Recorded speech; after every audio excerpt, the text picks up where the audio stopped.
Hi, and welcome to another episode of Hot Takes with me, the Silver Fox. When new information comes to light, it sometimes causes a shift in your view. And that is what's happened here. Now, not on a grand shift, but on a particular specific. Now, I've covered in the past a story about the Queen Elizabeth University Hospital in Glasgow that was spying on the families of patients. And I said that this was terrible, it was a waste of money, blah, blah, blah, all that. And it is. And in principle, of course, it still is. But nobody in the Scottish Government would do anything about it. Nobody stood up. Nobody complained. Until Jeane Freeman complained. Now, why, all of a sudden, would Jeane Freeman, a woman who, is, let's just say, less than perhaps as honest as she could be, suddenly standing up and saying that it's quite wrong for this hospital to have spied on patients? Well, of course, the reason is that she doesn't care one jot about the hospital spying on patients. What's really upset her is that the hospital was spying on members of the SNP. That is inexcusable, according to her. And this is where I've had this slight change of opinion. I think it is absolutely terribly wrong for the hospital to have spied on patients. However, and this is the qualifier for this, if they have been spying on SNP members, and especially if they've been spying on SNP members over anything to do with the COVID response, then they may well have information that needs to come into the public domain. They may well have information or proof, the receipts sort of thing, that Freeman and others have done things, said things, given instructions, let it be known of some pretty awful things. And that, of course, is why Jeane Freeman is so angry. There is the possibility that her actions or statements may well be released, and the last thing she wants, like anyone in the SNP, is for the truth to come out. So we'll take a look at this article, see what's going on, and see why Jeane Freeman is calling for the staff to be sacked before anything leaks. Here you go. So, ex-SNP health chief, one of the Shipman sisters, Jeane Freeman, calls for Glasgow NHS bosses to be sacked over the QEUH scandal. The scandal being not that they listened, like I say, to patients and spied on the patients' families, but that they dared to spy on the SNP. Freeman accused the leadership of the NHS Greater Glasgow and Clyde of willfully hiding vital details about the troubled £842 million super hospital. It's not super, it's barely adequate. Ex-Health Secretary Jeane Freeman has called for the leadership of Scotland's biggest NHS board to be sacked and accused them of willfully hiding vital details about an £842 million super hospital. Freeman was in the role until she quit as an MSP in 2021, when all the truth started coming out, and was in a charge when the scandal of the QEUH unfolded in 2019. The SNP minister ordered a public inquiry, placed NHS Greater Glasgow and Clyde into special measures, appointed a board to oversee its operation, ordered reviews of infections at the QEUH, and blocked Edinburgh's Sick Kids Hospital of opening due to concerns with infections at the Glasgow site. Infections which, it must be said, were known about during the building stage of the hospital, and which were made known to the government, who chose at that point to do nothing. So, just to put that in context. Now, in a candid interview with the Sunday Mail, Freeman claimed there is a paranoid and toxic culture at the NHGGC, which she fear remains. Are you kidding me? Paranoid and she's talking about paranoid and toxic in another organisation. She's in the SNP. Name anything more paranoid or toxic, because there is nothing. She accused NHS-GGC management, of past and present, of not telling the exact truth. The hypocrisy, either by omission or misdirection. The hypocrisy again. This is a woman who wouldn't know the truth if it hit her on the arse with a banjo. This woman spews lie after lie, misdirection after misdirection, and then complains when others do what she has done for years. A woman who is incapable of telling the truth. A woman who denies everything, even when she's presented with the facts of the case. She said the problem at the GGC is that they seem genuinely to believe that they can do no wrong. Are we talking about the SNP here? And that everyone else is wrong? We're still talking about the SNP. This is unbelievable. What world does this woman live in? She's looking at others and she's not seeing that it is a mirror. They can behave as if they think everyone is out to get them. I say nothing. I can't. You couldn't make this up. She went on. Health boards are not autonomous units. They deliver the healthcare for which government ministers are accountable, and it's not up to the health board to decide to go its own way or withhold information that is central to the delivery of safe care. I don't know that any of the issues we're dealing with the QEUH from the outset were raised with the government. There have been posted, it's in the public domain, the letters that were sent to the government during the building and construction stage of the hospital telling them about aspergillus. That's in the public domain. If she doesn't know about it, it shows how shit she is as her job as health minister. She raised her concerns with the NHS chiefs at a hostile meeting.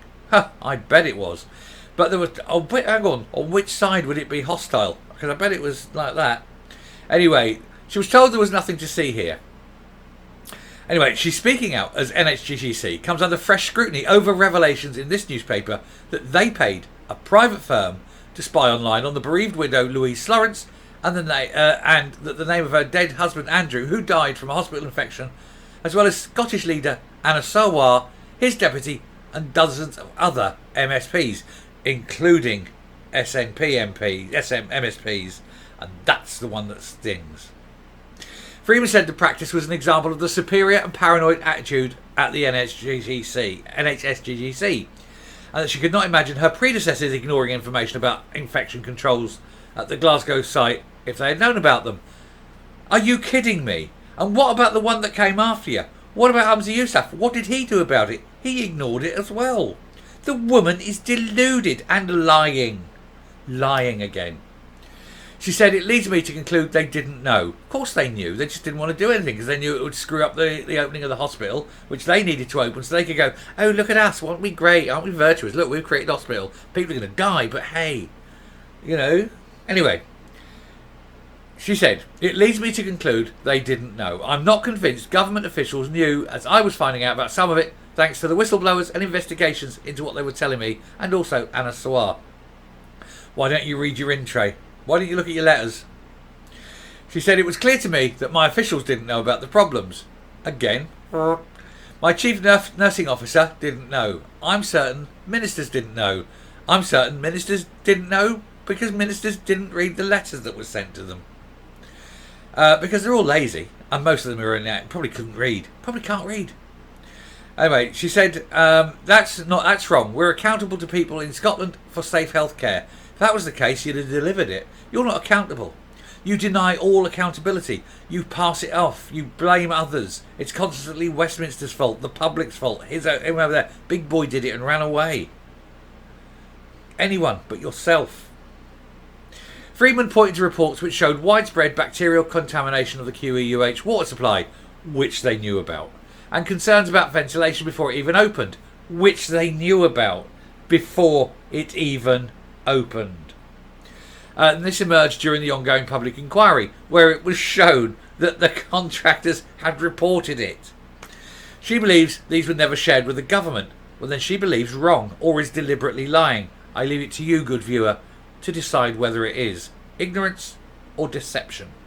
It can be either, it could be both, but it can't be neither. She believes these were... those children, she said, with cancer, their parents, what they have been through and the position they've been put in is horrific, as well as the medical staff who are so skilled and so talented. You wouldn't recognise talent if it bit you. She believes the problems lie in senior management. I believe the problem lies in senior government, including the Chief Executive, Jane Grant. Yes, I see, blaming other people again. You were the Health Minister and you were told about this. You did nothing. Freeman added, the only thing that's going to fix this is a fundamental and complete change in leadership. We think much the same of the Scottish Government. Anyway, if you have a situation where people are not trusting what is being said, you have to change who is leading. Got it in one look. Well done, Jeane. You're getting there. So let's have that election. Let's get a new government in, because we don't believe a bloody word anyone in the SNP says. The ex-Health Secretary became aware of serious problems with the QEUH, can I just call it something else, when it emerged two patients, a 10-year-old boy and Gail Armstrong, 73, had died after contracting infections commonly linked to bird droppings. It's fair to say not all health boards like me as a Health Secretary. No, nobody liked you as Health Secretary. Nobody, especially not the thousands of people who died under your watch after seeing your letter, which we published the other day, that you tried to hide, but we got the copy of, thanking them for clearing 1,000 beds just prior to lockdown, something that had never been achieved before. And we showed, of course, how you published the guidelines based on end-of-life care for basically euthanizing old people were published as COVID treatment in your book. And also, of course, the very fact that the hospitals were informed of to do this weeks and months before the COVID lockdown. They knew it was coming. You needed them cleared. We know exactly what you are, Jeane Freeman. Anyway, she was told that there was nothing to see and the issue didn't warrant all this attention. I contradicted them. I said there was. Well, you don't like attention, though. You're trying to deflect attention now. You're saying, oh, I wanted to bring attention to this. Well, let's bring attention to your decisions during COVID. Don't like that, though, do you? Look at her. One half of the Shipman sisters. Thousands dead on her watch. Possibly, as a result of what she may have deliberately done. She said, it wasn't just directed to me, but to my Chief Medical Officer and the Chief Executive of the NHS. It was the same. There's no problem, we've sorted it. Well, it's not their job to sort it. You're the Health Secretary, it's your job to sort it. Anyway, she's going on and moaning because it's always other people. It's always other people, blah, blah, blah, blah, blah. All the way down. Anyway, she said here, oh no, an GGC spokesman said, as a core participant in the Scottish Hospital Public Inquiry, we have submitted more than 12,500 documents. This includes evidence ministers were briefed of potential issues as early as 2015. It is for Lord Brodie and the public inquiry to consider these matters at all times in engagement with ministers. NHS GGC senior management have been respectful and professional. In 2015, the government were told all these problems, and now she is lying to try and save her own, what is now terrible reputation as perhaps the slaughterer of thousands of the elderly. We can call it we can call it what? Scotland's Holocaust? The Freeman manoeuvre. How to clear beds just before a pandemic. Let's get rid of 1,000 people. It would really help. Oh, and can we do anything about the care homes while we're at it? Let's put there. Boom, in they go. Oh, everyone's dying in care homes. That's convenient for us. I'm not saying she's done anything. I'm saying potentially, maybe, if. But you've seen that video of mine the other day. You can make your own mind up. Aaron Sturgeon, Shipman sisters. Leave it with you. I'm coming up. I've said it before about the SNP. They lie and they lie and they lie. And then when they're caught out in a lie, they lie some more to get out of it. And she's sitting there lying that she didn't know, that none of her ministers knew, that nobody told her. And the hospital, and we know it because it's already come out in the inquiry, the hospital sent in 12,500 documents. And in those documents, going back to 2015, while the hospital was still being built, was the claims of aspergillus? Was the claims that the water supply wasn't good? Was the claims that there was ventilation system issues, the building system issues, access issues, all sorts of things? They knew. They know they knew. And yet now, because that hospital has spied on them, they're getting all uppity. They want the board fired. They want their little petty revenge and are claiming they were never told. And yet they were. They have the receipts. They've proved it. So Jeane Freeman, multiple liar and possibly the ender of thousands of people's lives. And I'll finish there. Thank you very much for watching. If you like what you're seeing here on the channel, please do hit that subscribe button, ring that bell, leave a like, leave a comment, please share the video. And until next time, stay safe, stay well, and for heaven's sake, stay out of hospital. You never know. Bye.